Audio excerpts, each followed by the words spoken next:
YouTubers, Grumpy Old Man here with Smitty. Catch another one of his stories. I highly recommend that if it's possible for you in your situation, do that with your parents, your family, your elders, your friends, your loved ones. Catch what you can as a memory. There's so much lost, partially because we don't ask. So, of all the stories we've talked about, is there anything that you would like to discuss that we never brought up? Not really, no. It's, anything that's been brought up was of interest to somebody. Oh, absolutely. And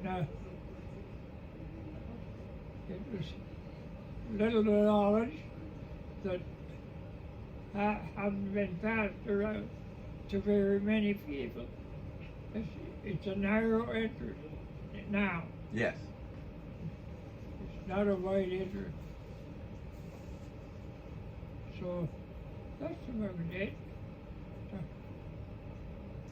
And have to admit, in our family, there are those of us who like to talk. So, Oh yeah. you know, sometimes we talk to ourselves because nobody else wants to hear our stories over again. And this is, you know, kind of like that. People can watch or not. They're there.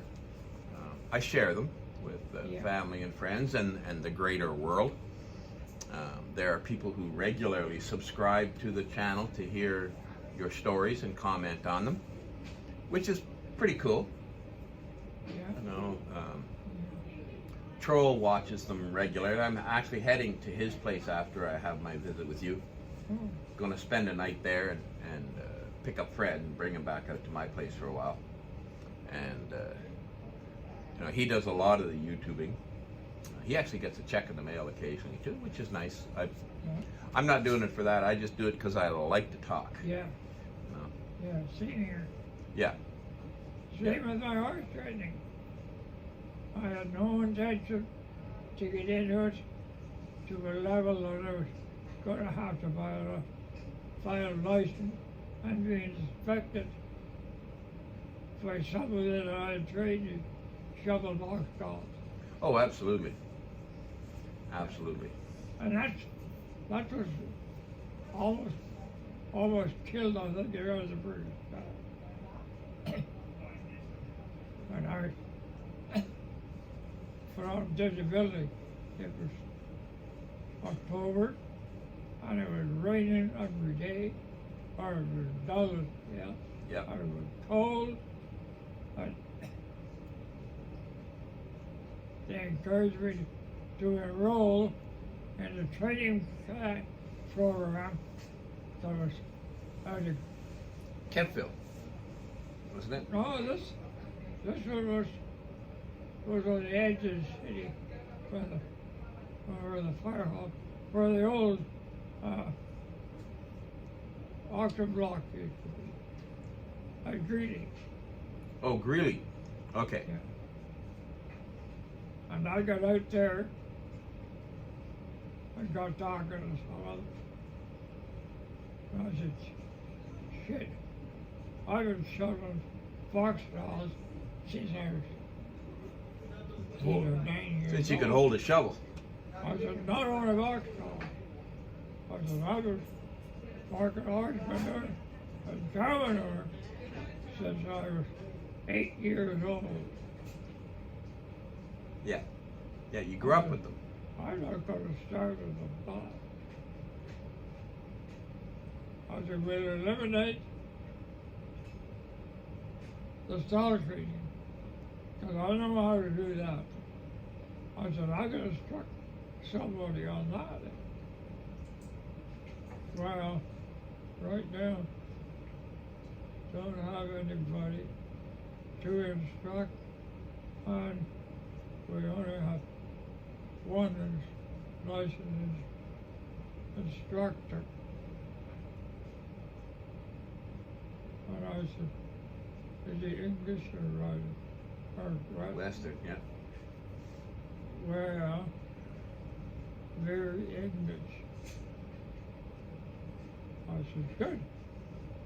I said, I've never I wrote English until I was 18, but it was grabbing on.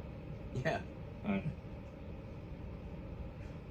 I said my father was one of the better writers, but I said I learned his method. Throw the saddle away, jump on the back, and do it again until you can feel the horse contract. So that his muscles tense up, and you know by the feel what he's going to do next. Well, I paid money at a clinic, and that's basically what it broke down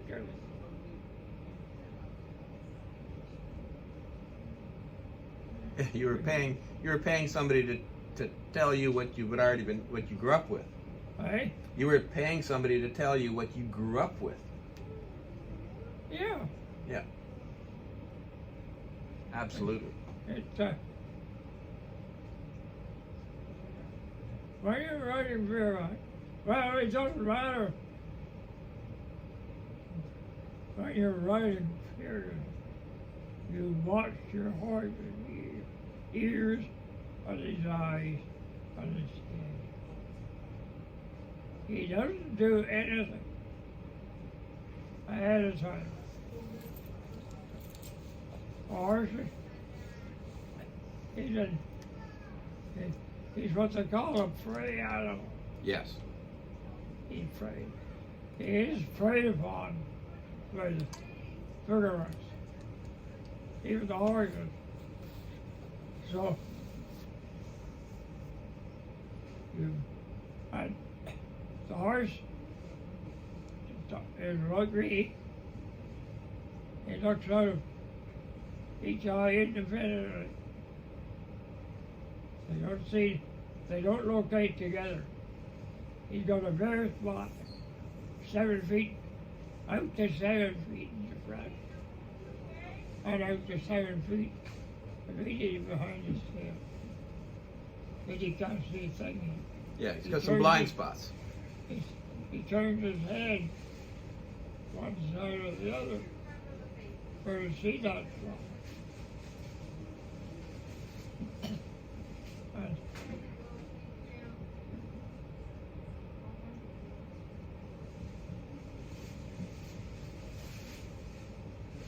And that's basically the length of the horse.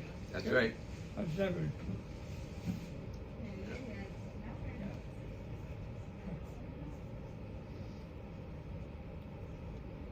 I don't know if we've told the story, but you once had a horse taken out from underneath you riding down the side of the road. Got hit from behind. By a car. Yeah, I feel sorry for it. That kid's even yet. 2 teenage boys, they worked on that classic car all winter long.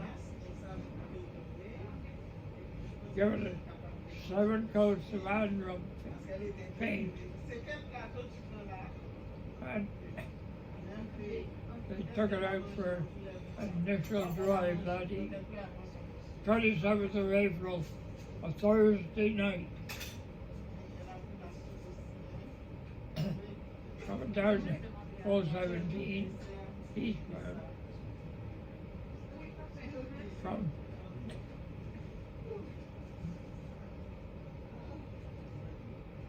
Edwards toward the Grillons. Yep. Edwards and McMillan's are the farmers. Right opposite that hydro pole. There was a light. We lived on the what's now the road to the golf course. Yes. Between the 2 highways. And he had a 4-wheel drive, 3/4 ton, and he had the horse end of it from the hind axle back to the tailgate, still loaded with snowplow. Right. But he'd taken the snowplow off.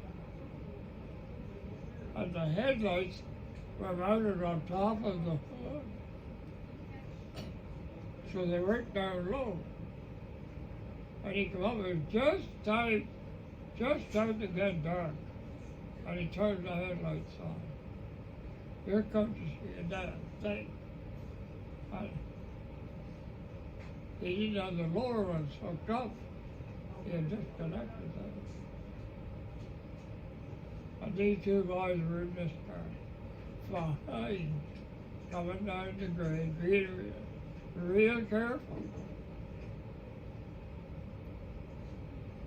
They couldn't see a thing either. Smuck. Took that part of the windshield out, took the outside rear off, and they had no idea what they... Yeah, because they couldn't see anything in the light. Oh, Yeah, in the dark spot behind the truck. Yeah. Broke the horse's leg, slashed the ham, but it broke the leg and dropped the hip down into the windshield. That's what took the rear of it. All on the right hand side of the horse. Yeah. Because it spun him around. And all that was caused was riding down the narrow shoulder. Came to this utility pole just at the edge of his driveway. Yep. And the shadow moved from the shadow caused by the the lights. pole on the truck Yep. on its heavier beam. And it moved. And he ducked his head and looked.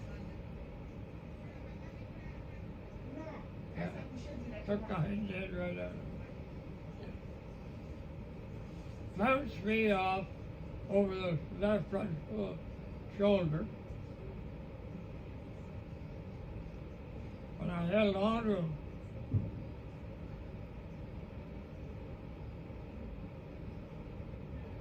And we spun across the road, 3 or 4 turns.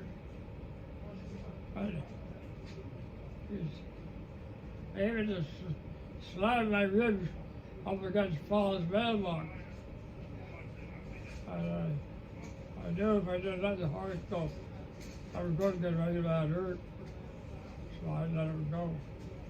So they just knocked the wind out of me again. And I don't have had that horse 3 days. Yep. He didn't know where home was.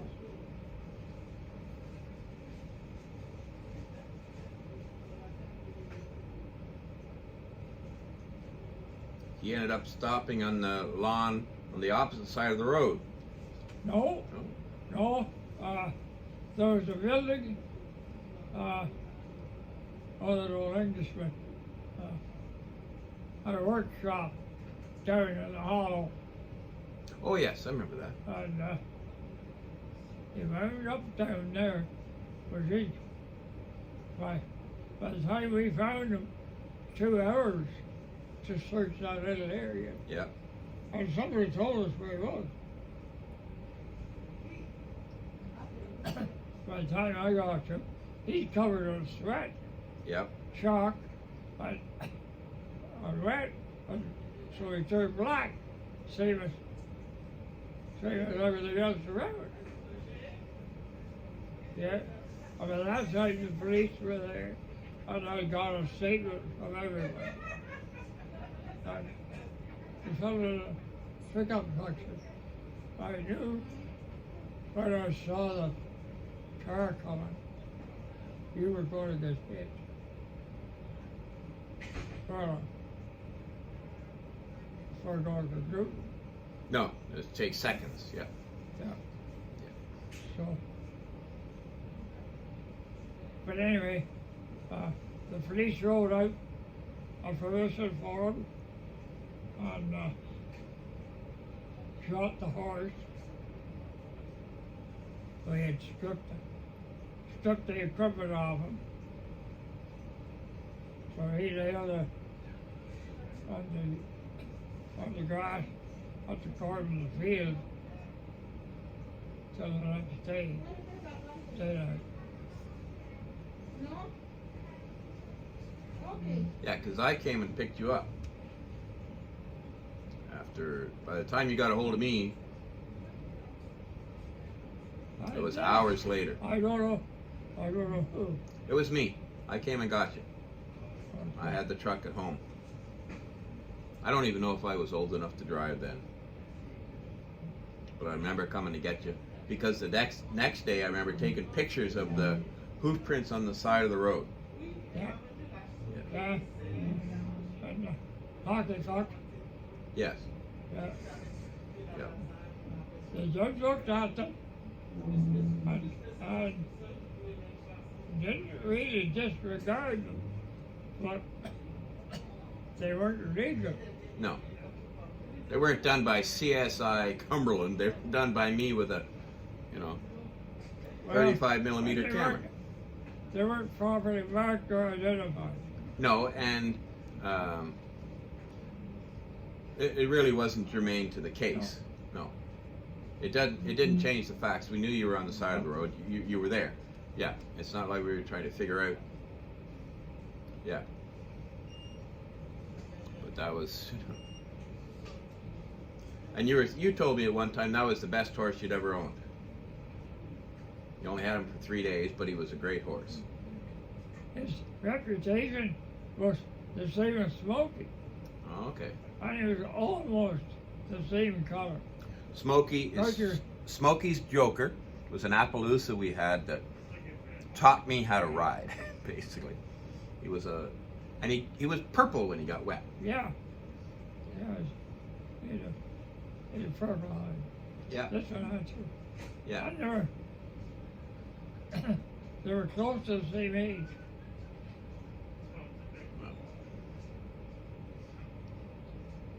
Yeah.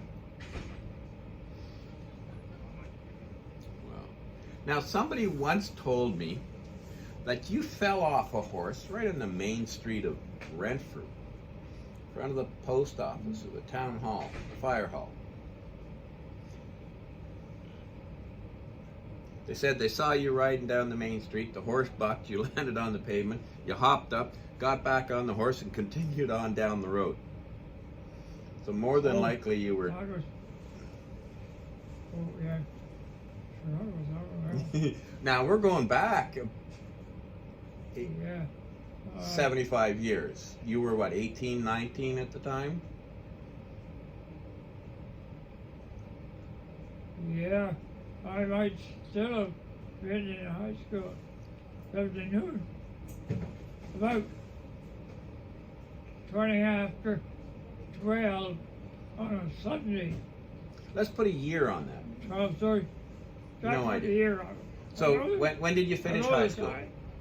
Because it was Oh, go ahead. right after church, and I had to go to church that morning. I forgot what we did in the morning, but we had something on at the farm. And I knew that if I didn't take this horse, hitch him, that's probably what I did do. I probably hitched him up down the car on Radford Drive because he was a son of a bitch to ride. If you had to put some miles on him to start with. And because I walked around. Yep. All right, there's a town. Go to Fairhall, probably across the river first, over by the Cedars restaurant, chatted a few people there. Then came up the main street. And from about the Fairhall corner, library corner, up to the post office. Yeah. There was no traffic. But the restaurant was open. That was in the corner of the building, right on that corner of the south corner.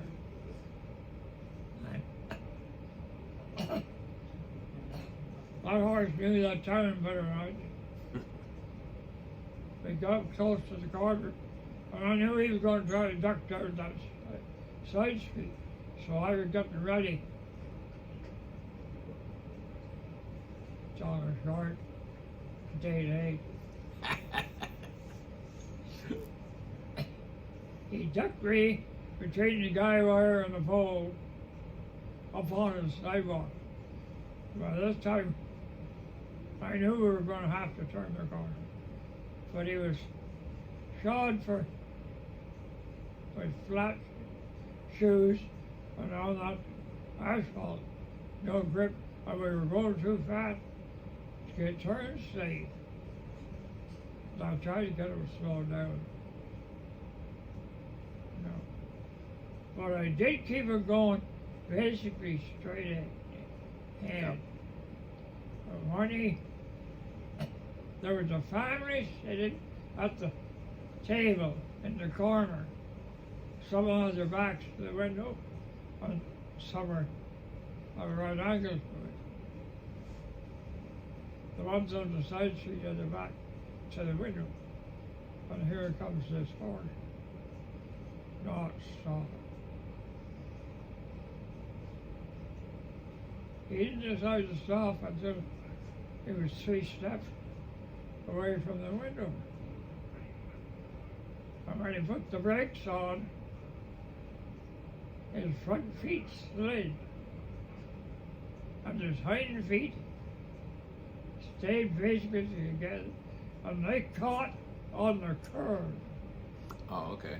So he was stretched out, and the person, the man sitting across the table, he jumped up and cleared out backwards over his chair. Because he saw it coming. Oh yeah, he was going. The horse was coming through the window.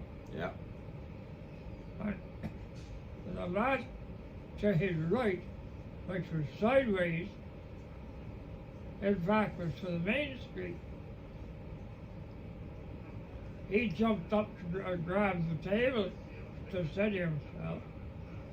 And the couple sitting at the back knew something was going to happen. They don't know what that. And when they turned around, the horse's eyeball.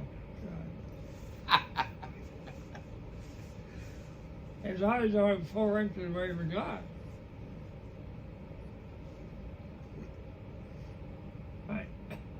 They bailed out. I don't think I got off that particular. That time. Well, that may not have been the same time either. I got off. I was off 3 times before I got home. Oh, well. Could have been that day. Yeah. I yanked his head around, and I got back down the street. So I want to go down this street. Let's go, John. So down this Retro Street we went. Got down by the school, ducked down, back and forth, headed for home. Just got down across Smith's Creek, and I gave him a heel on one side, and he put me on the grass. Just as quick as that. I didn't let him go that time. I still hung on to him. I climbed back on. Got out. Pretty well out through the contact. And by that time he dropped again. And I gave him the heel. He never changed pace. He put me on the grass again.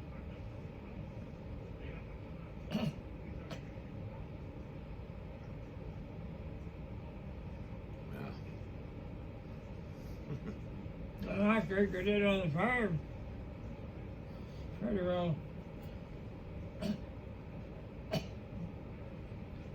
well across that first field. I give both heels. Shit. That was just like deflating a big balloon. It just went bang, bang, when I was on the grass. I walked the rest of the way in, because he left me there.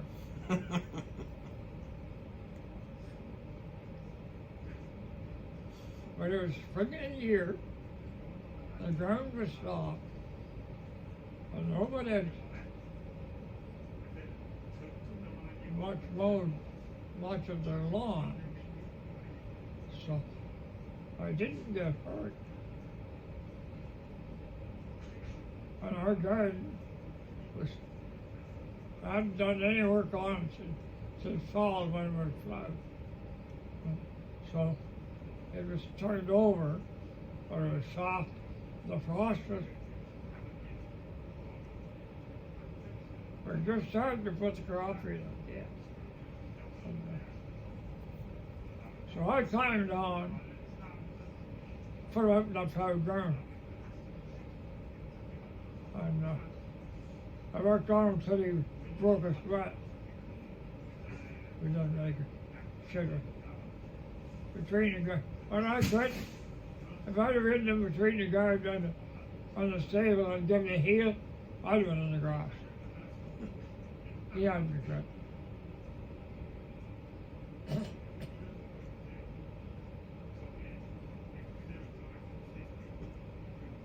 He was one tough fucker. That reminds me of that horse you brought home from the or did it go to the McTeers? Big Red. You and Tim worked on that horse. You had a post put in the ground on the property beside us, that abandoned house. I don't remember much about Big Red. I know that Tim rode him. I don't think I rode him. I might have, but I don't remember. And I think you sold him to the McTeers. Is that right? Yeah. The best team that he ever had the longest. I kept them for 9 years. They were good.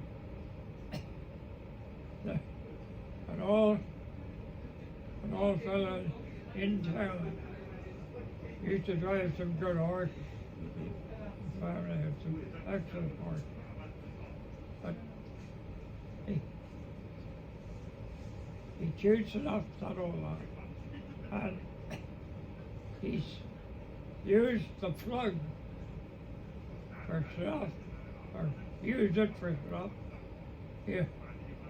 He also smoked it in a pipe. He riddled it like the song, and it was from, and then load the pipe, and prime it down, pack it down, and trim the edges. And because Dad and I, neither one of us smoked, and Rick was never around him long enough, I'll tell you one time. And Tom would fill his hand with a handful of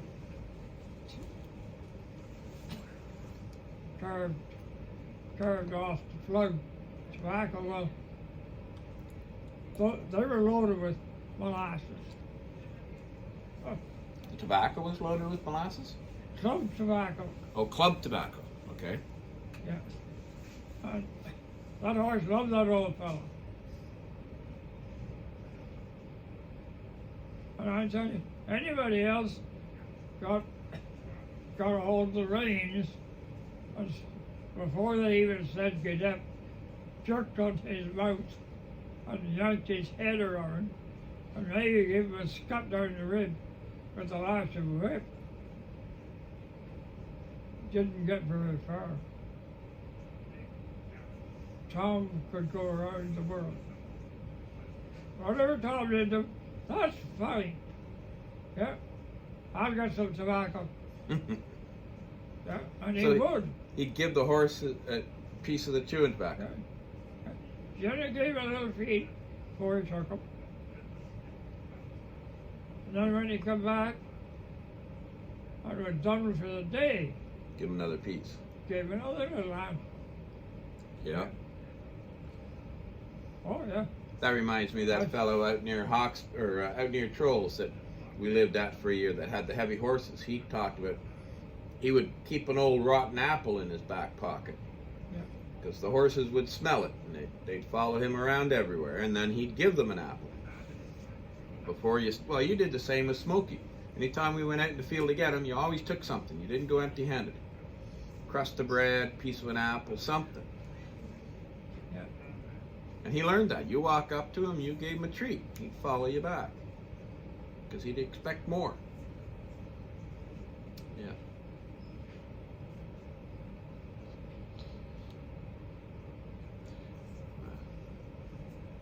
Well, that's pretty cool. Yeah. And your dad used to buy and sell and trade horses. Yeah. Soon as trade to buy.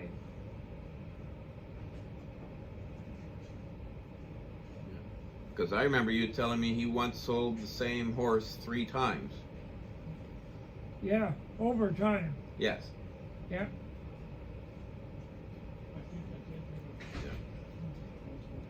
Yeah. Over the life of the horse, it came back to him and he sold it again or traded it or whatever. Yeah. And your mom was no slouch when it came to driving horses either. Oh, she was good. She showed it. Yeah, she competed. Yeah. I mean,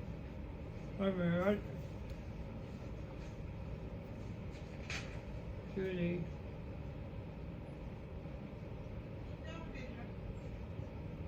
That's all I can mention. But don't think, we didn't go to the automatic. We were lined up for it. It and the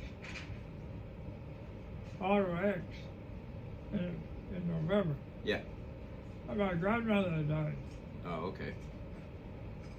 And they returned my dad's entry fees and registration. Yeah. Didn't she became a judge finally? She started judging the competitions? Yeah.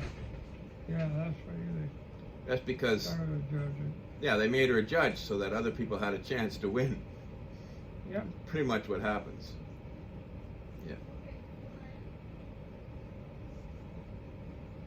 Yeah, but you used to compete. And some of them, he used their PA system Yeah. and did the announcing for, Yeah. for the horse section. Your dad did. Yeah. Yeah.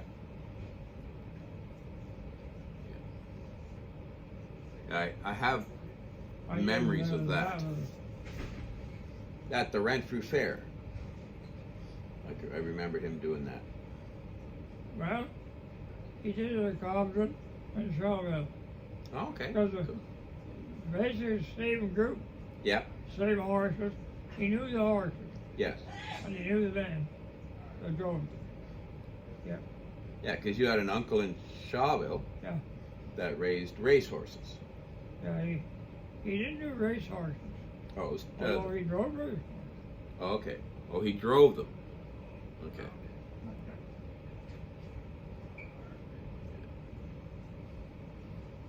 Yeah. Cool. I jogged it on a horse once or twice. I'm not in the son of it. Right. Yeah. Going in circles. Keep track of the number of times you go around. I just sort of taken that horse down the road. Yeah, get him off the track and go somewhere. The horse would be just as bored as you are going around in circles. Oh, yes. Yeah.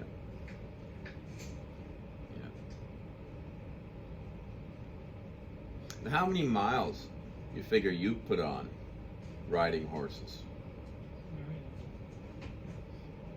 Countless hours. Well,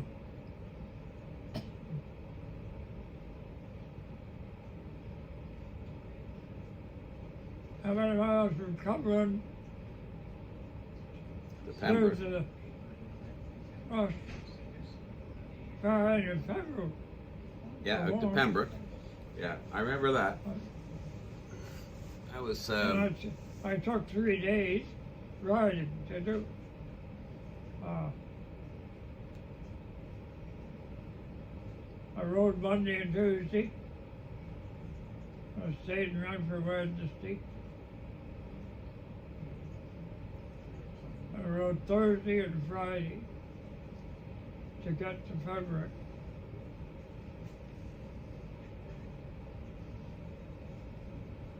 do you remember the route you took? Most of it, yeah. From Cumberland into Ottawa up Old 17 and Montreal Road? No. I made it as far as Blair. Okay. I'd get off. I was going to give an OBB officer riding craft if I didn't. So I went and set her off. Had lunch at the White Horse. And then went across on the bridge, a pedestrian bridge, and across the canal at Center Street. And followed the park to McLaren. McLaren winds up pretty well on Carling. Yeah. I went from Carling to Parkway, Island Park, Okay. up over the hill to the street that Everett lives on. Fisher Avenue. And I went south on it to his place, stayed overnight.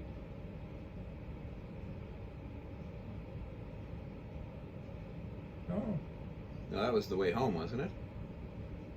No, because at 5 o'clock I was at Canada. At that time, that was as far as 417 went. Yes. It went north. Well, yeah, it went north. Well, I went south across 07. And I just got across the street for 07 when the car went by with 2 people there, and all of a sudden it skidded to a halt in the middle of the road. And Dominic Hurston, being the marriage of first cousin of mine, Sylvia Raymond.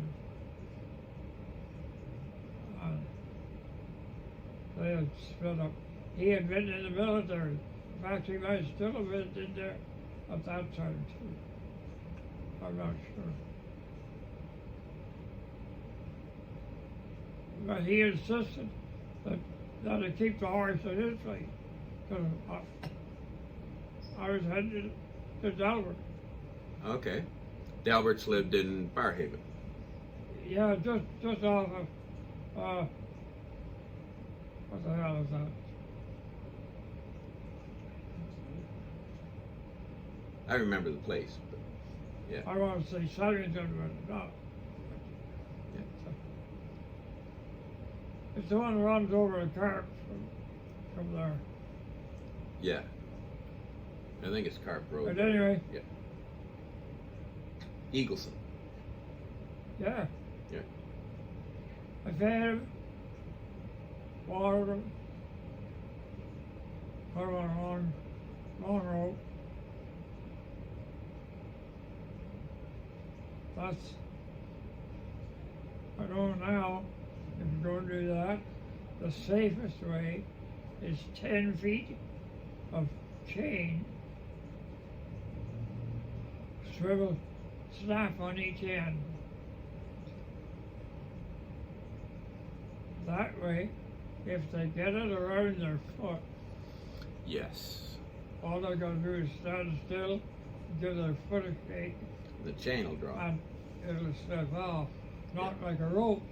They'll get a rope burn to Or- wind up cutting the foot off. That, yeah, and we had that happen once to Smokey. He cut the back of his foot. So we've learned to use a chain. Or at least 10 feet. Yes. And depends on how well trained they are, how big a chain. Yes.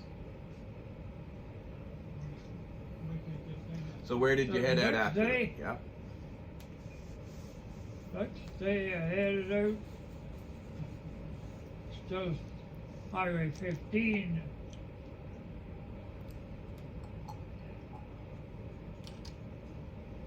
And, no,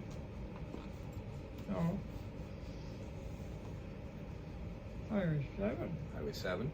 from Yeah. Canada. Yeah, it swings south a bit. Stittsville. And I went west on it till it had cleared, just cleared up where the overhead is at Canadian Tire Center. Yes. The new Highway 7, 407. Okay. Yeah. This is right down in Canada, now Canada. Right. Okay. It was Right. Glencairn then. Okay. Yes. The shopping center's there. Yeah. That was beyond the shopping center. Yeah. I think one of the arenas went up there. Yes. They did. The Corral Center. And And I all. went north Yeah. on an overpass that didn't connect to the Queensway. Okay. Anyway, out there, ducked underneath the railroad and wound up in Carr for lunch. I had lunch in Carr, offered my horse a drink, gathered up and rode west on Old 17. At that time, they had gone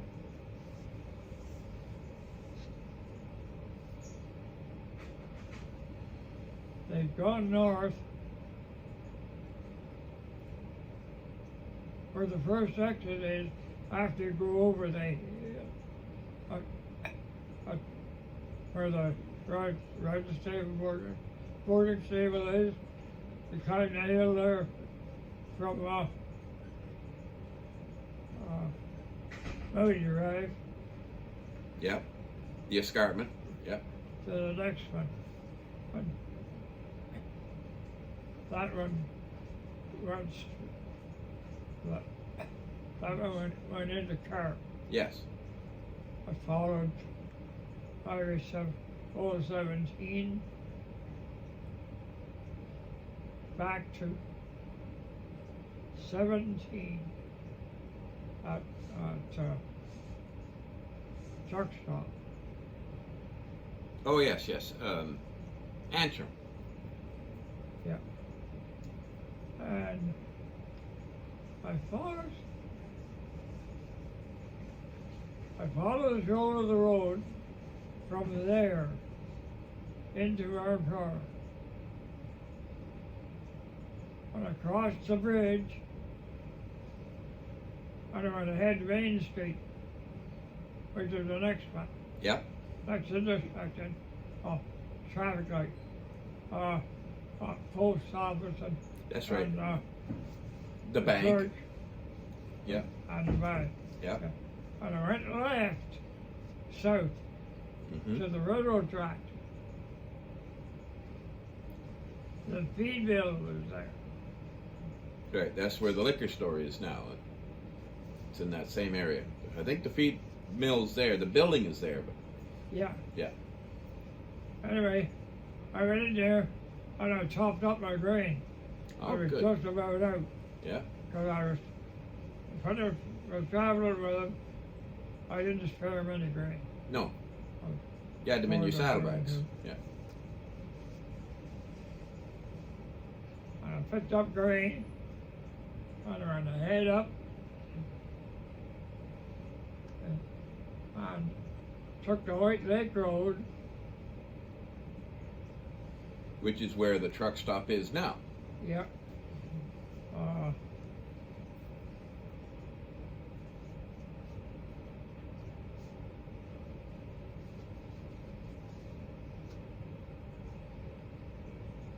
$17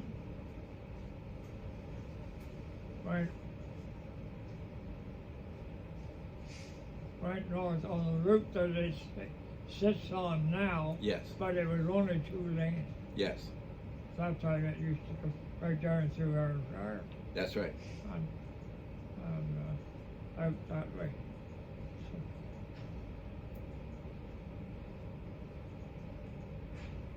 and I got out of Farm Power and I pulled in at a stable that I knew there that was close and gave a horse an hour's rest. Let him stand and eat hay and fed him during again. And had a little visit. And then it was only maybe an hour. So still lots of daylight. Mm-hmm. Summertime. Yeah. But, so I filled in the Joyce McDonald's about 9 o'clock in the afternoon. He said, where in the world did you disappear to? He said, I thought I saw you cross the bridge. I said, you did. He said, you disappeared. I said, yeah. I said, I ran to head over and up Main Street. Oh, he said, I come up the highway. I said, I stopped at the mill and picked up some feed for my horse. So we visited.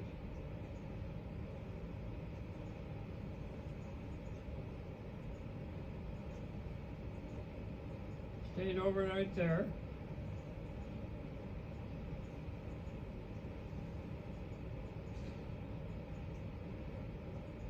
That section of 417 wasn't open to highway traffic yet. So the next day, I had basically an empty highway in front of me. You just went up the construction site, basically. Yeah. Yeah. They were pretty well cleared up too. So it was a quiet ride. You didn't have to worry about traffic. It was good. It was good. Yeah.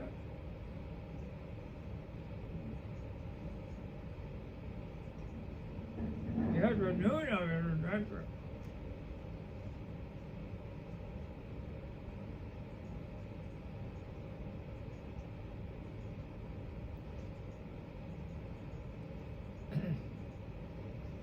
And he traveled so smooth.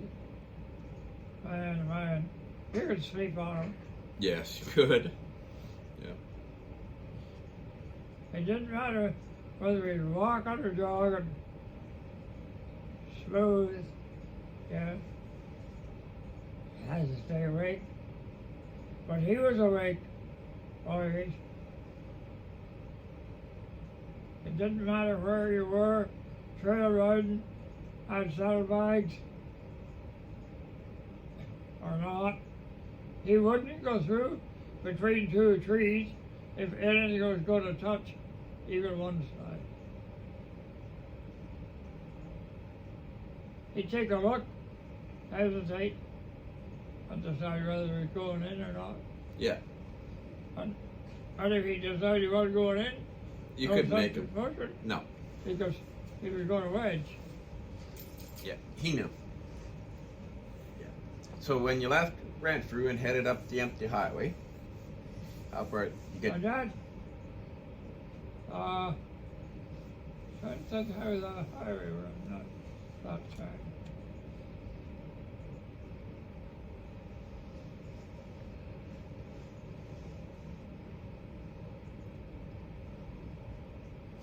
And that was Highway 17 between Renfrew and matter. Cobden. Anyway, Yeah.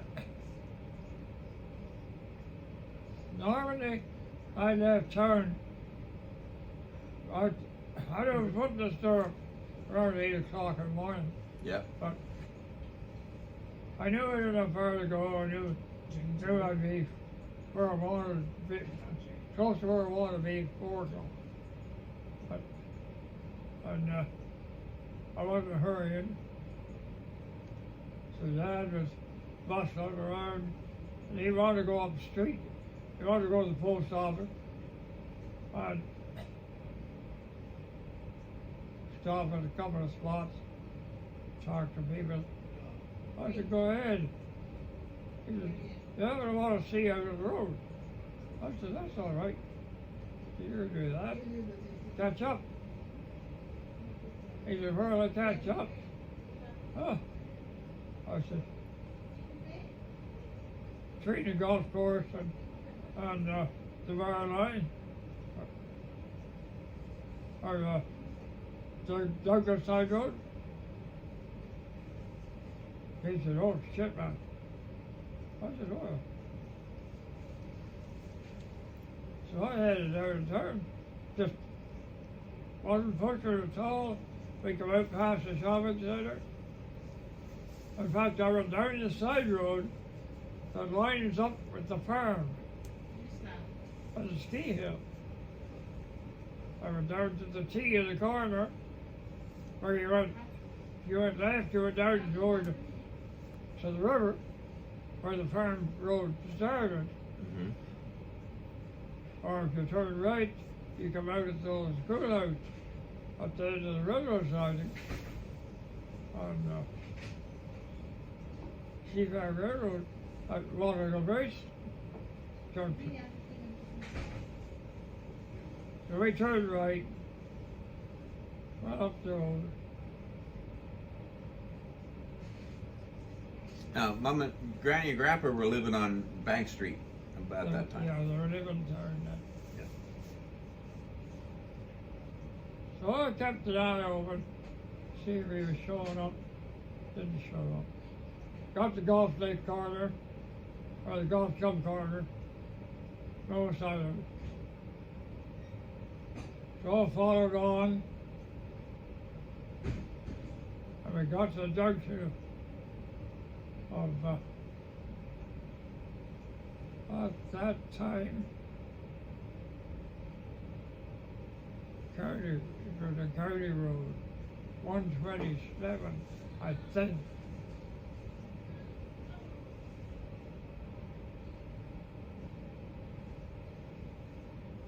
We went off it to the bar line.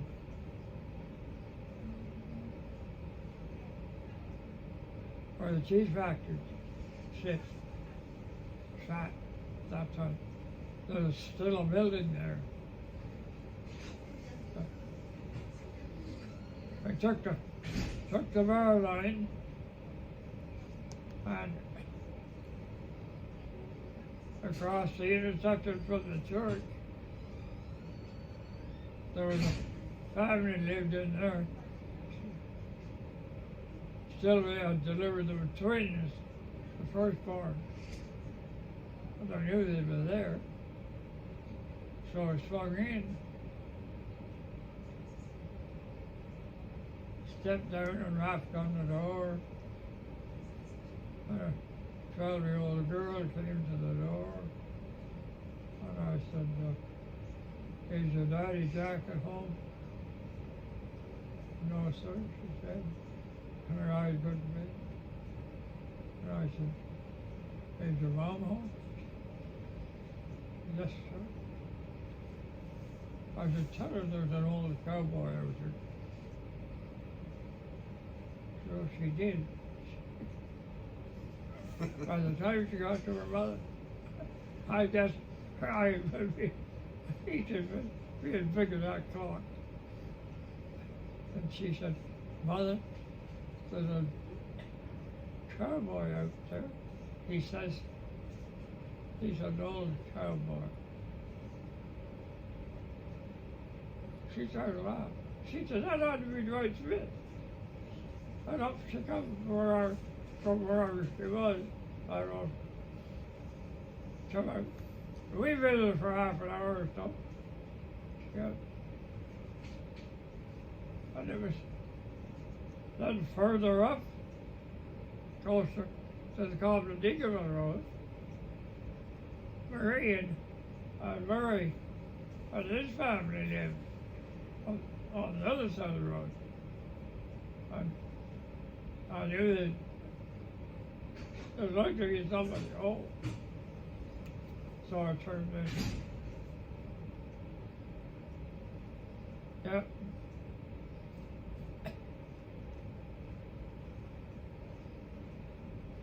And I got up to the Cobden Eagle Road.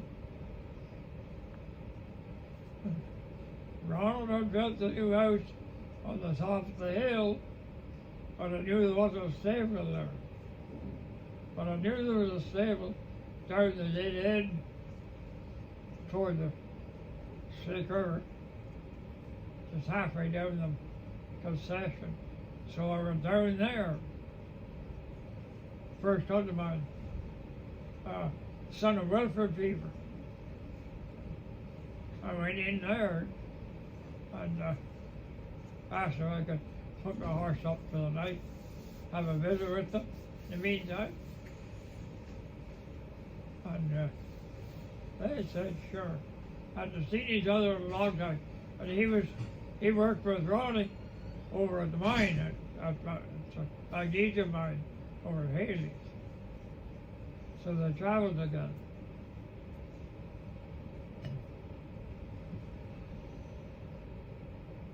I left there in the morning, 8 o'clock, climbed the hill to the first floor corner. And that's now, that intersection is marked now for horse-drawn equipment. Cool. So turn north on it, or west. So, Est-ce que vous en avez couché en avant? Vous étiez deux, ça vous the west, I guess, started out in 17. And a road, basically straight line to 41.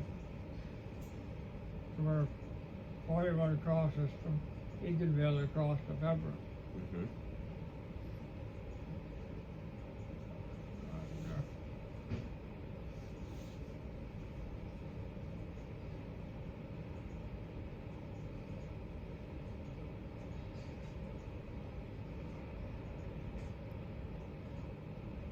Pulled in and Bill Moore's. Margaret was home. Bill wasn't. Bill was at the shopping center at the east end of Pembroke. It was Western weekend, but he had a mare and a foal there on display. Pet and such.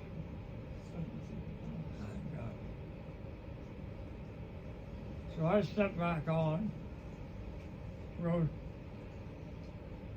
out and crossed at the truck stop. I went downtown from there, from the north end, west end. And I stopped at the shoemaker. Because the vamp, the heel of one of my boots had decided to curl. I'd come unglued and so I decided to curl. I had a problem getting my footing comfortably so that it was uncomfortable to walk. So anyway, when I saw this shoe shop, I got looking, and the sale was on, the Western. Yep, Western Weekend. So I stopped, and it was a bay opening, and it was a taxi. It was those stations. Yeah. Where the cabs come in off the street and parked between runs. Yes.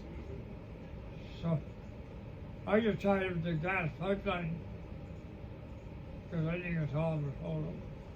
And I went back around the corner to the boot, and it's noontime. So I'd had something to eat, I know. I guess it's one of the quick food when I first came into town. Truck stop wasn't there then.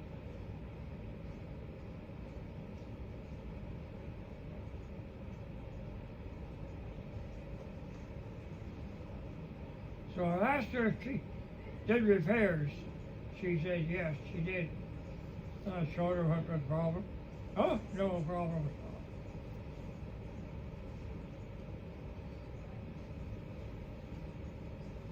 Fixed that, sold it, glued it first, then sold it, put it back on. And I had gone out to check on the horse. And the very young lad was about 9, might have been 10, 9, stuttered like a son of a could hardly speak English, and even his French was better than his English, but he could hardly talk or stutter. But I noticed as soon as he touched the horse, he could say anything he wanted, no stutter, no hesitation. Wow. So I could talk to him in English. Yes. Yeah. But I talked to him while I was Working on your boot. sewing up my boot. Yeah. And I come in. He's still out there. I said to her, how much was $4? I gave her $5. I said to her, I said, would you mind? No? He wants to sit on that horse. I said, he doesn't want to really go out of place. He just wants to sit on it. And after there's all gone through, the cars are starting to peel out of there. I said, they're not going to be here long. They're going to be all gone to work. She said, oh yeah. So she came out. She stood on the sidewalk and watched this performance. Oh man, that little lad, he just loved it. And he could talk to her, just, and back the other way in English. Yeah, never faded. She said, when I was getting ready to leave, then she said, how much? I said, no charge for that. Oh, she said, if I'd have known, I wouldn't have charged you for the work I did. I said, you worked. I said, I didn't. I said, you worked.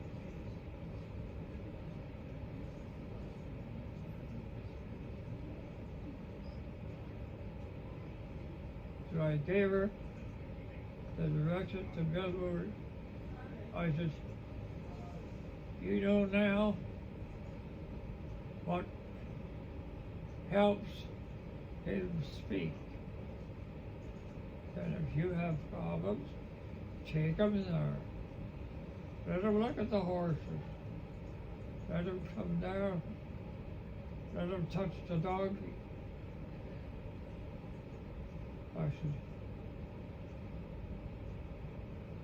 most of that stutter will go right. Yeah. And I said, Bill will help. Margaret certainly help.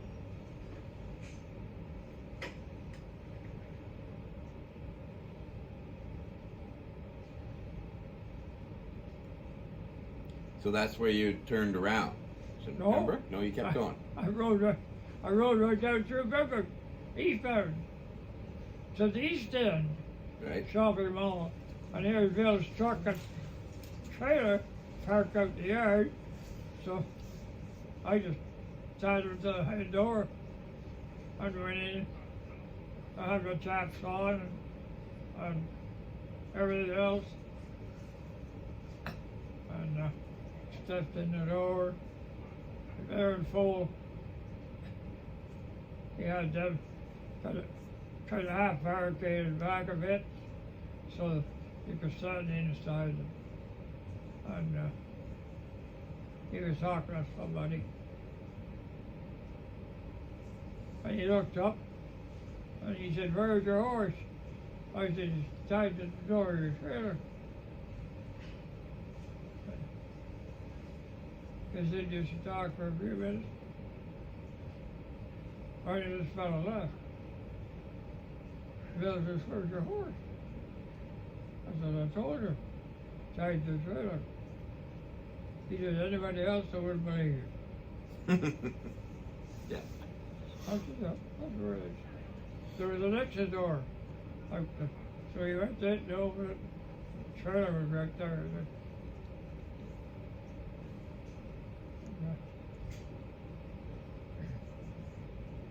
So nothing is said. He packed up middle of the afternoon. I said, well, you'd have to make 2 trips. Oh no. He said, I gotta make 2 trips anyway. He said, it's got $1 on one. I gotta make 2 trips anyway. But he said, easy enough to make. We're to make it with 2. He said, I'll come back. In fact, he said, I'll take you and what I need first. So we did. They loaded me the horse. The rest of the stuff, so they just go to deed. Loaded it, hauled me over to the farm. While I was putting my horse away, he went back to the East End shopping center and loaded up.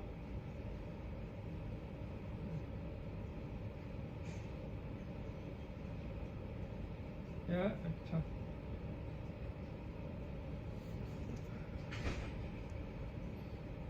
And that was Saturday.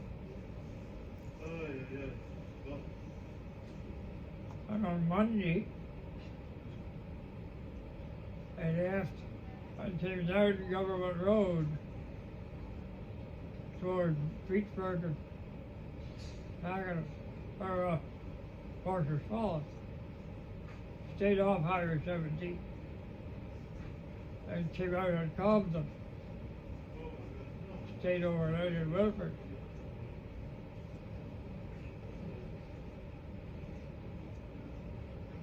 Did my time and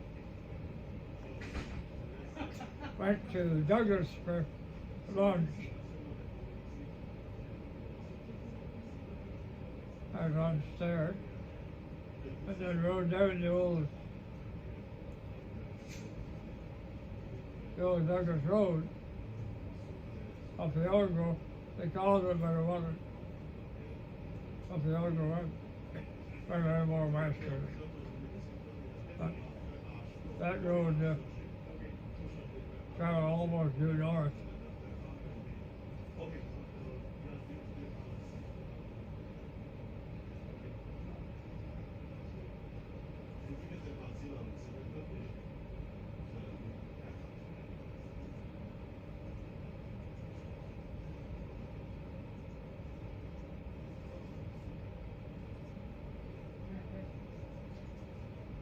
Did you swing into Renfrew again and see your parents? Eh? Did you swing into Renfrew on your way home to see your parents? They stayed overnight and a day. That was Thursday. I only stayed out one night. I stayed at Wilford's. That'd be Monday night. Ismael? So Tuesday, I was around town. Tuesday, Wednesday.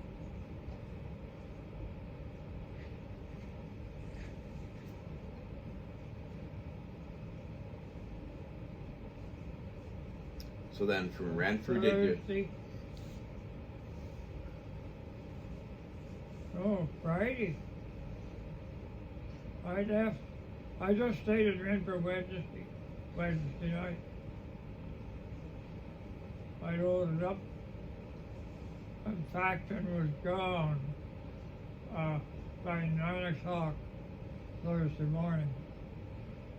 My dad said to me, he said, "Where in the world did you just get it?" I said, "I told you, this horse goes down the road." I said, "You pointed out where you want it to be?" And I said, "That's where you're going to be." He said, "Hell," he said, "most of them only travel between 4 and 6 miles an hour." He says, "Where were you?" I said, "At what time?" He said, 9 o'clock. I said, "The golf course corner, across the railroad track." He said, "What?" He said, "That's 8 freaking miles." I said, "Long miles too," because I said, "I went in on the gravel road onto the town line and come out of the school." Holy Christ. He said, "You put a sweat on him." I said, "No, he never went here." I said, "I let him determine his speed." I said, I just sat there and enjoyed the ride. That's right. You're just along for the ride with that horse. He would walk 8 to 10 miles an hour. Yeah. And it was the same everywhere. Yeah. If I didn't push him, he stayed cool. Yeah. But I was feeding well.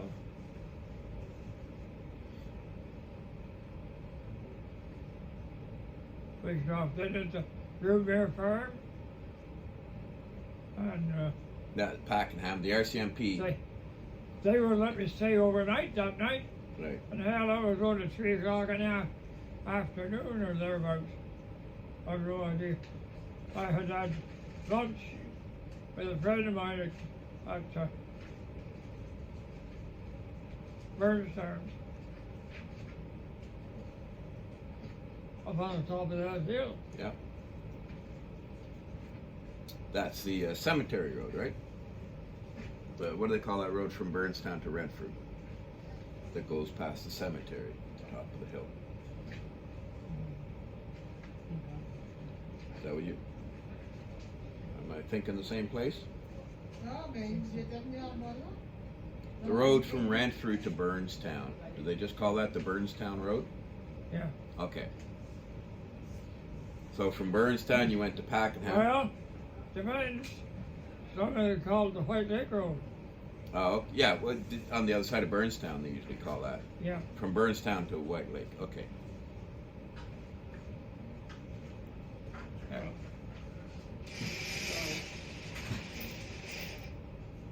So when you left the RCMP broodmare facility at Pakenham, There was got cottoners in a hailstorm. And I saw it coming. I was halfway into packing up from there when they hit. And I pulled into there was a garage just in front of the house, and then beyond that was a little stable of some kind. And but the garage door was open, and his back was to the wind. So I went over there and I dropped the reins and went to the house, rapped on the door, and asked the lady if I could stay there until the storm was over. And she said, "We'll put your horse in the stable." So thought they knew would take over. There were 2 box stalls, had been used and hadn't been cleaned out. And there was a 4-box stall unit on the end of it, brand new. Never had a horse in them yet.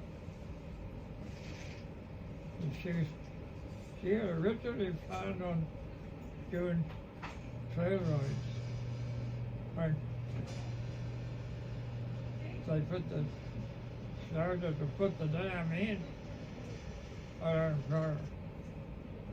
Well, the first thing they did was restricted traffic on a lot of the private property that had been open. Closed all that off because it started to flood. It didn't take it long either to flood. That's what that rain started. Holy. Things cooled down. It had been warm. It cooled down.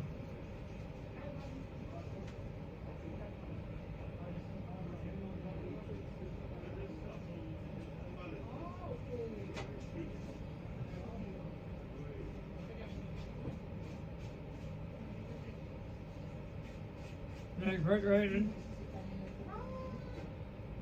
Between 5 and 6. I think it was 6 o'clock.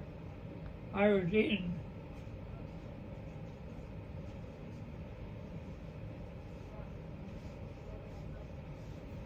The grocery store, or I was getting something to eat at the deli. And inquired as to who on the North Shore would have a stable that would put me up for the night, keep me dry. And several names cropped up. One was close, one was too far away, one was a baby. So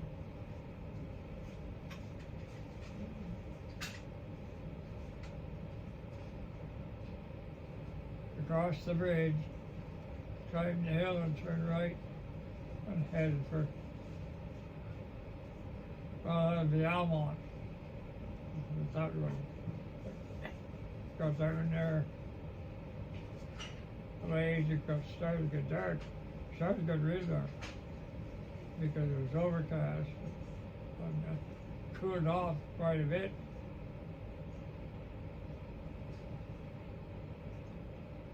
I came to the farm that was identified to me. I pulled in. A woman answered the door. Otherwise, I might not have got put up that day. I spoke to her and told her that I'd been recommended. But keep me in. I said, horse could stay out if I have to. She said, where are you from? I said, Cumberland. She said, Cumberland? Where are you going? I said, we're going home. I said, I'm up, spent the weekend with Bill Moore. Bill? Oh, you spent the weekend with him? I said, yeah, he married. I said, a long time friends of mine. Oh, come in.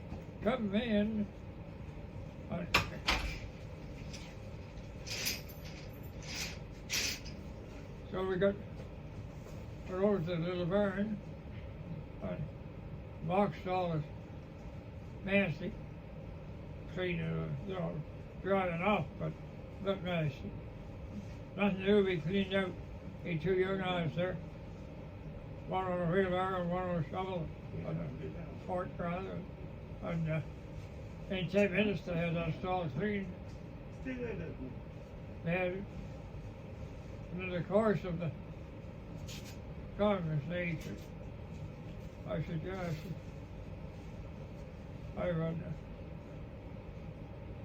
I managed a stable for them, meaning Bob Alpine. They're competitors. Each have a quarter horse stock. I never did like Bob, but anything would be better than him. So, anyways, the showmare was in one of these box stalls. She went outside. She spent the night out. Not that for your eyes.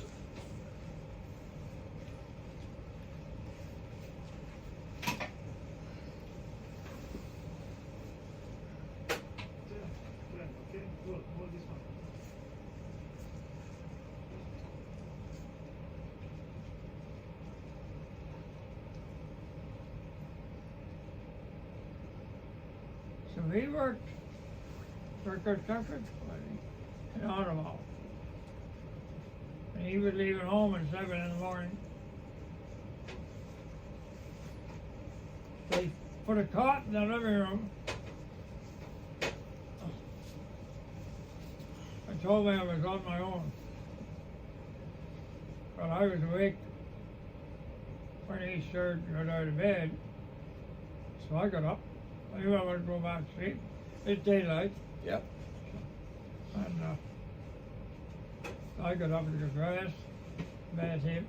He would come down. He started breakfast. How many eggs do you take? 2. How? Over lightly. Okay.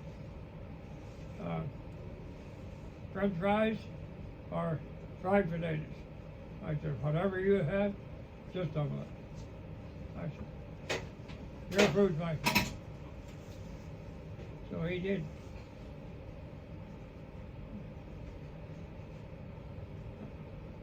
We talked for a while.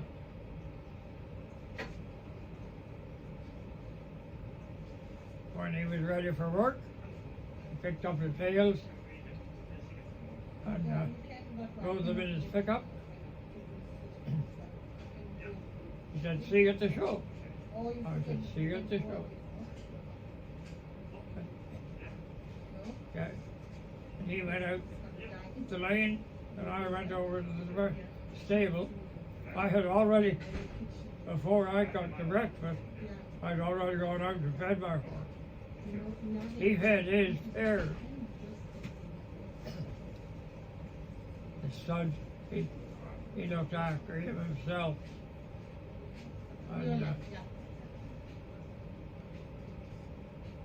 And he was still showing him.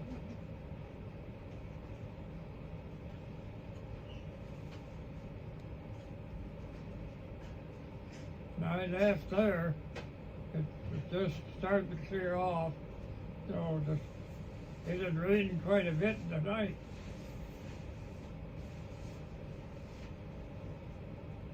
Went down the road. I say I was halfway to Almont when I looked down as we were going by, because the horse hadn't even moved his head. He was still watching down the road, and he hadn't paid any attention. There was a dog, a collie dog, mixed with something else. I'm not sure what it was. It wasn't a German Shepherd. And he was in the laneway. Oh, half a car long.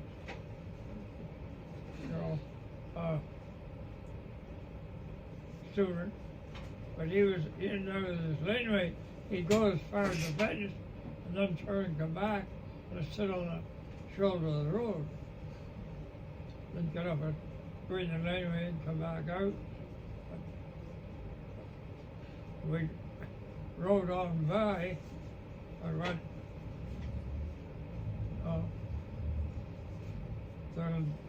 looked at two of these rooms. Yeah, halfway down the hall, when there's body lying in the ditch, just up the side of the bank. There's no water in the ditch. It hadn't rained enough to put water back in the ditch, but everything was wet. So I figured if he's alive, that horse is going to lift its head. Never blinked an eye. We went on, so I didn't dismount. The dog barked as we passed, but he didn't offer to follow. So when we got to Elmont, the restaurant was to the right where that side road comes out. So went over there. So went down across the first track to the OPP station. It's only a part-time station. Nobody there. They're all on the road. So I figured this was a vehicle. So I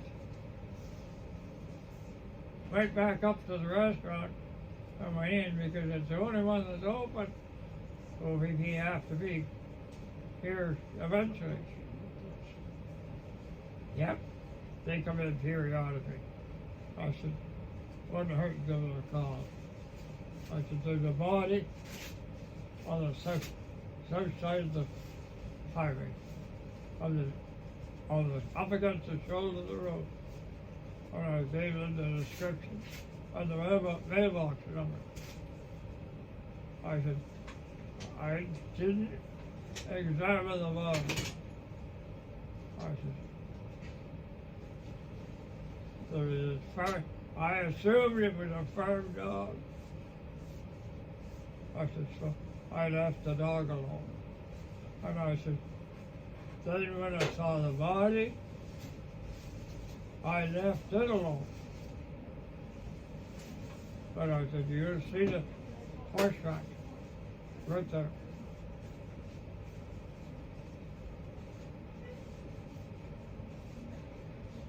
So then I headed for Ottawa, farther north, into the wind. Went down. That's when I started a big dog. Went down. I guess I went to Highway 3. And then went south.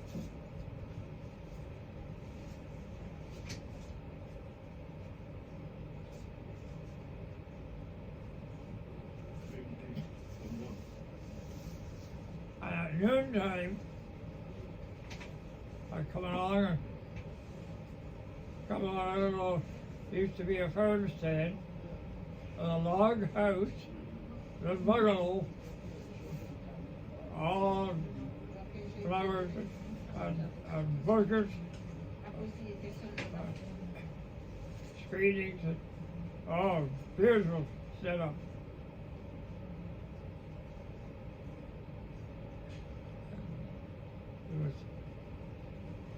So I knocked on the door, asked if I could get a pan of water for my horse. He's thirsty. And then he said, breakfast. And, oh yes. introduced myself, told them who I was, where I'd been. I'm heading home, hope to make it. Nothing to come in. And don't have his name. I said, he doesn't need his name. Collect the sins.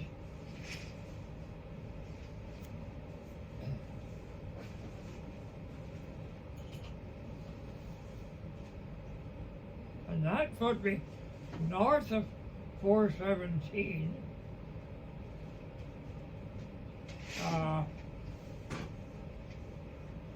The next road over.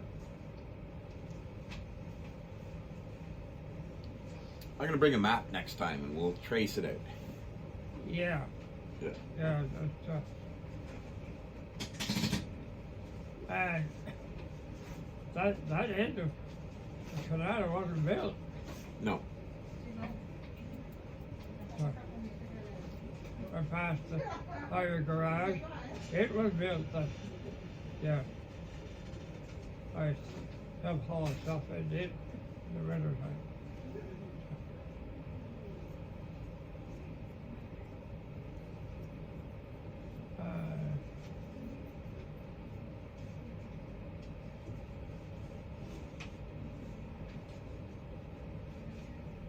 So then from there you would have made it to Everett's. The next day.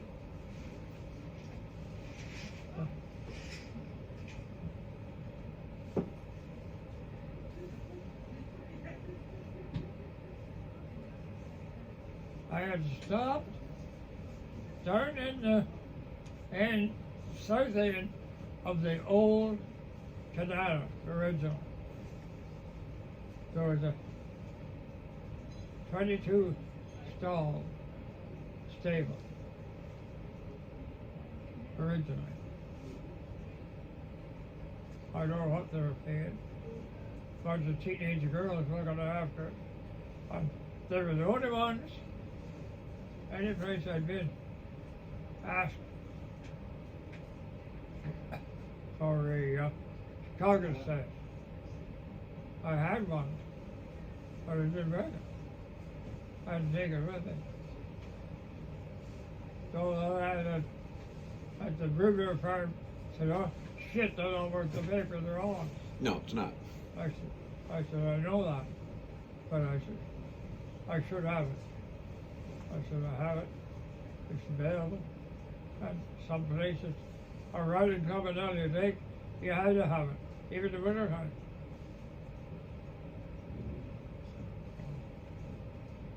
But anyway, got in there, it's 5 o'clock in the evening. I remember that. They put me in a standing stall.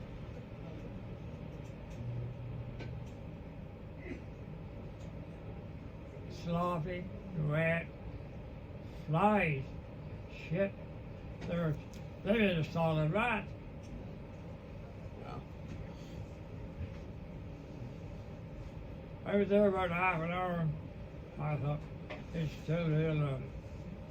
We got the best part of 2 hours yet. I could be back at Fisher Yep. by then. So I said to the girl, I decided that I'm going to carry on. I said, I'm going to, friend of mine I'm going to stay with, keep me out of the rain. And I said, for one night, he let me put the horse up in his garage with the car. I said, I know he will. Yes, she said, sure, whatever you want. I said, how much do I owe you? She said, no charge. I said, thank you very much. So I loaded up, cinched up, stepped up, tipped my hat, and away we went. So, got down across the parking lot, And on this throughway, or the back road that took me to the government offices back behind what was in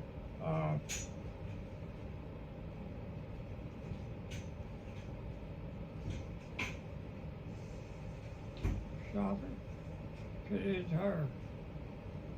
Yeah, Canadian Tire. We burst out of Canadian Tire onto the sidewalk. He dropped his head to within 6 inches of the sidewalk. And he walked away and tried to hear the door, and that head come up and damn near hit me between the eyes. And shot me back in the saddle. We're going home. We're going home. I could hear him singing it. He can smell it. But I had gone up, that was the sidewalk that I had ridden on that side.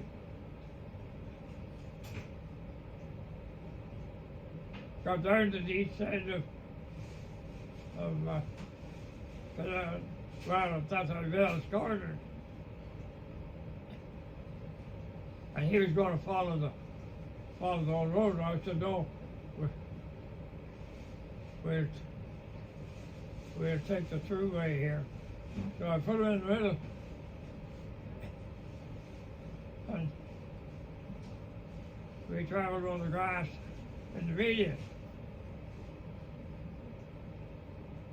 Got down there.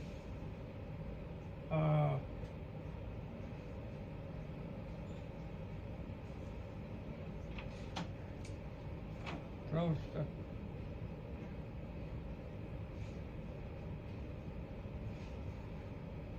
very close to Fisher.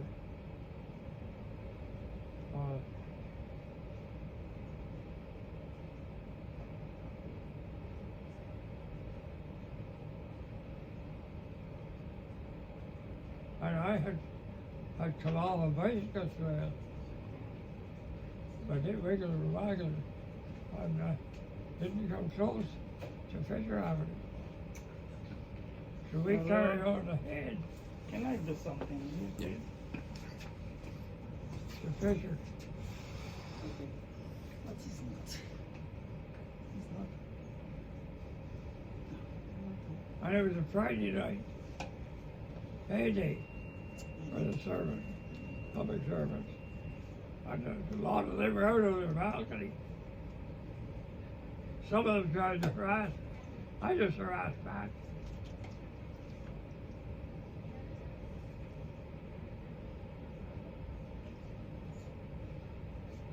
One gang already had a party on. Wanted to know if I wanted to come. I said, there's room for the horse. They said, I don't know. But the horse came into the elevator. I said, I don't know. I said, you get all the manager of that. Because after the hurrah in Toronto at the Grey Cup, I wasn't going to venture that. Yeah. So I went on ahead. And I just arrived at Everett. Still didn't have a saddle off. When the car pulled in beside, and a drunk climbed out. Wanted me to come ahead and say, bring this horse and show it to his wife. Show his wife the horse he had bought her. Ooh. So, anyway, I don't know how solid that marriage was, but that put a big rock under it. I went with him. It was dark, getting dark. I went with him and let the horse run out.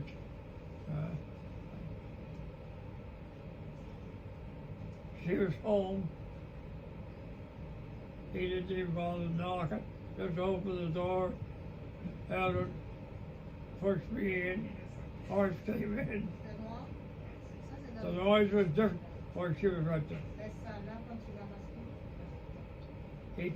He tried hard to convince her that he had bought this for her. She didn't waver. Ici. She wiggled a little bit. Là, He was- tu es au poil de toi, là. If he hadn't been quite so drunk, she She might have fell believed for it.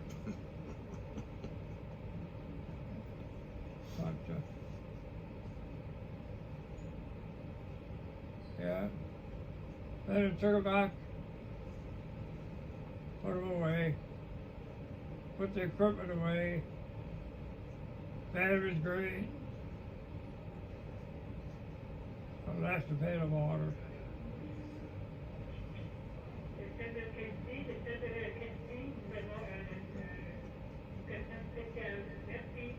I went in.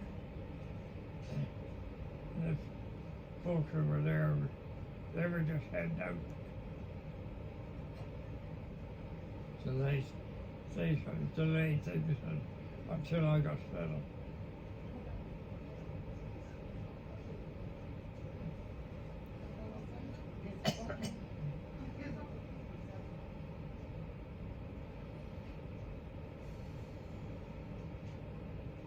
Yeah, so that's how he wound up in RCMP records.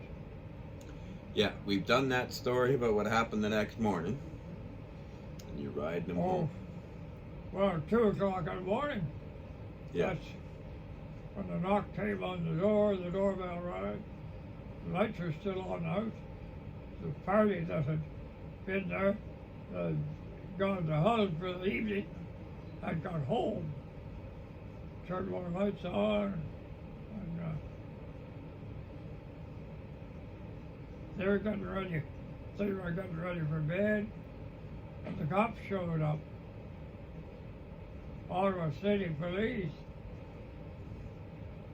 Who are you? So,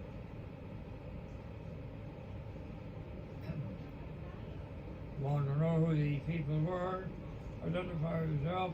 We are the police. We have identified ourselves. So, anyway, this horse across the road, you know anything about him? Most of them didn't. Everett was the only one that knew very much. But he was reluctant. So, anyway, he came and woke me up. I told him to go away, and I seen him in the morning, and I rolled over, and I was almost back to sleep again when he came back, and he says, "It's a gray-haired man, with no mustache, and a 22-year-old training with him." Okay, so I got up, pulled up their pants on, went downstairs, talked to this fellow for a few minutes, discovered he was a city of Ottawa. He wasn't going anywhere. Then he found out what had happened. So I told him I was on my way home. I had stopped that day, or the day before, I stopped at the RCMP Bermuda farm, and they kept me there until today if I wanted to stay. But I said, I'm on the road, I've got to be at work on Monday, and I've been away for 2 weeks.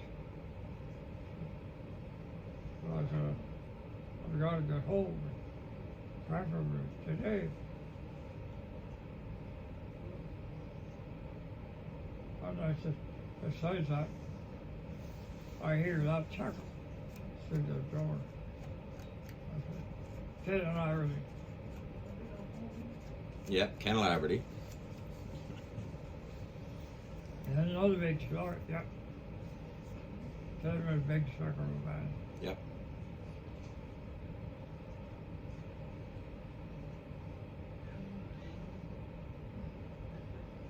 So I went to the door and let him in, talked to him.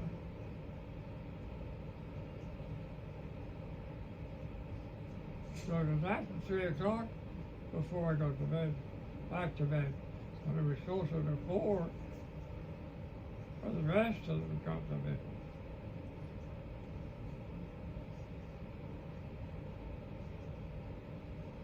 Yeah, because they came back.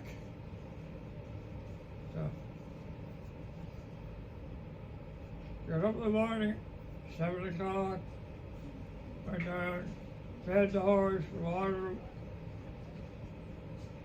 I came back and got my breakfast.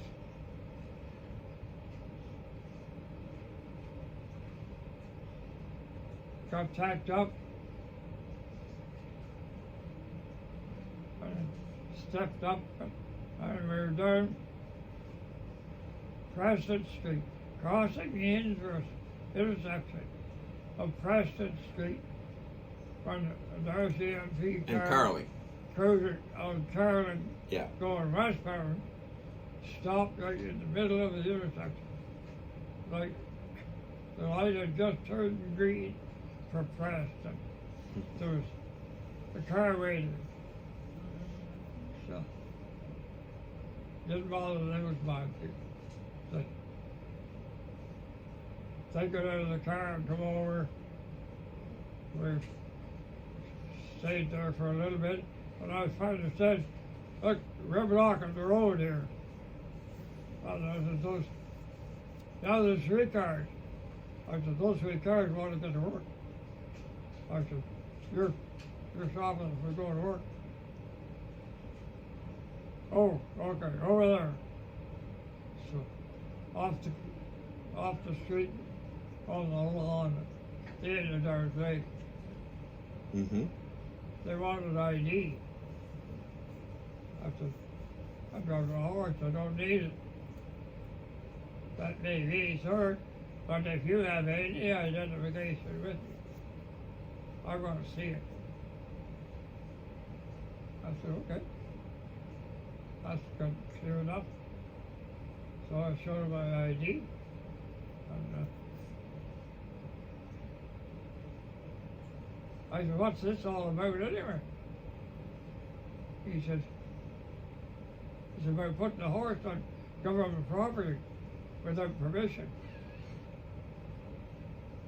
I said, when do I need a horse? Or do I need permission to put a horse on the state side of the fence of government property when they own both sides? He looked at me and blinked. I said, besides, I said, got the room there for it? And I said, it gets a hell of a lot more publicity than you guys are getting right now. Highway patrol. I said, you better not give me any hassle, because I said, you're going to go to the press just like that. I said, they have a feast on you. No, he said, no, not to us. We're in trouble, I was doing what we're told.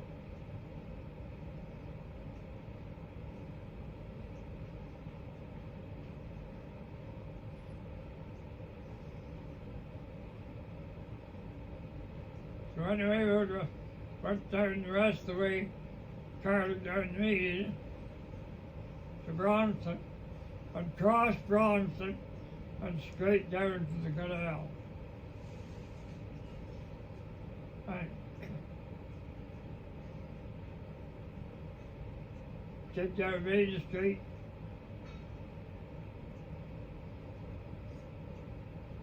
crossed the pedestrian walkway, across the bridge on the river, across the bridge on the canal first, and then down at the school.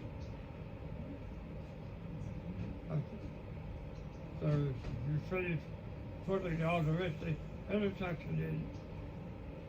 So we crossed on that sidewalk. And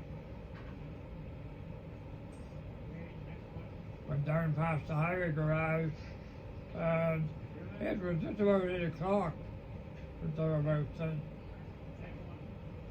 Went over on Ogilvy, followed Ogilvy around to Montreal Road, and down Montreal Road to 17, and home. And I was home at noon. And you were gone 2 weeks. Yeah, from Monday. And after 8 o'clock on a Monday, and I was home on a Friday afternoon. Yeah, you had the weekend before you had to go to work on Monday. I stayed in Vilmoor from, well, late Saturday afternoon, the time Bill got the mayor and fall home. Yeah, helped him with the chores in the evening. Fed up his stock. I forget what we did Sunday. Might have brought a load of hay off the field. Or two. And that was the summer of 76 or 77, wasn't it? You were still with the highways at that point, weren't you? Yeah, because you had to get back for work, the highway. Hey? That was the summer of 77, wasn't it?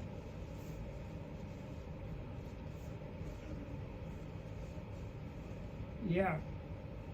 Because you were still with the highways. Yep. Yeah. I was with the highway till the fall. Yeah. October. Then you had lots of time to ride after that. Oh yeah. Yeah. Well, that's a great story, and I wrote about that once in Western Horseman magazine. So that was back.